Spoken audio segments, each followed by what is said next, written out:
Talking about internal security, terrorism is one part of it. Naxalism is another part of it, and you have also done a lot of work, lot of you focused on this particular area. What do you have to say on that?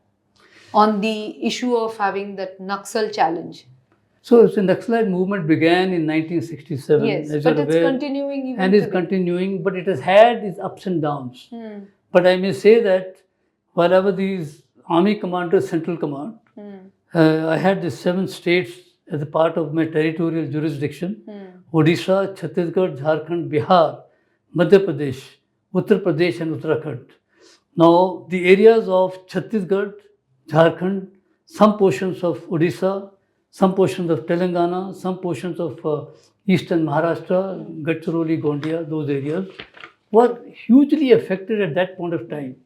2009, 10 were the bloodiest years of Naxalite movement. Right. But right. today, after 15 years that you see today in 2025, the security environment seems to have improved. Stabilized. To a very large extent. But the fact remains, is that enough? Is that eliminating or neutralizing rebels or Naxals? Will that bring stability in the region? We need to actually look at the root cause of the problem. We need to address those areas, which means I may now put them down in 2 parts.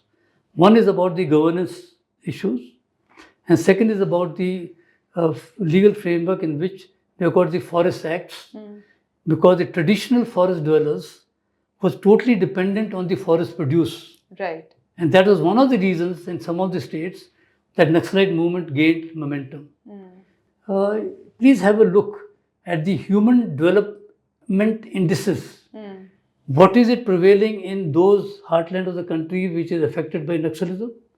And what are the human development indices of the leading states of our country? The gap is huge, which means there is a great amount of requirement to build infrastructure, to bring in greater connectivity to those areas, both physical and surface connectivity, also digital connectivity.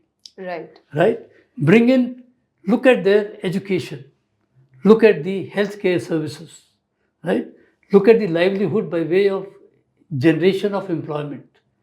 Once some of these very fundamentals are taken care of, you'll find that this will start receding. I am not wanting you to compare only with the leading states of the country. It may be also seen against the national average. Absolutely. These states are much lower and they are our own people.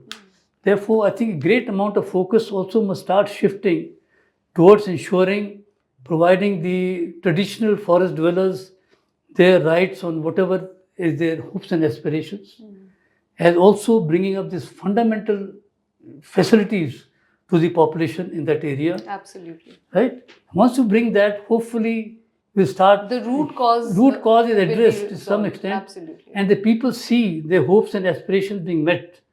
You'll find that this will start receding. We need to bring them into the mainstream of the One more society. issue, Bahua, the Naxal violence is perhaps at the lowest at the moment.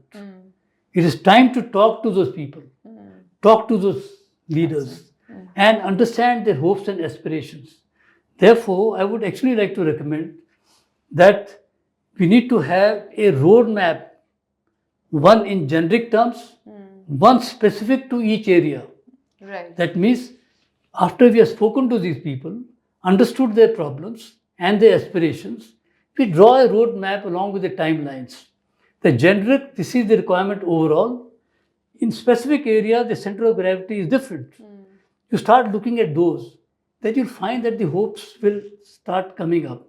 And you'll find that the Naxalism will start receding. But the time to talk to those people is very important. And it's now. It's now. Right. It should be done now.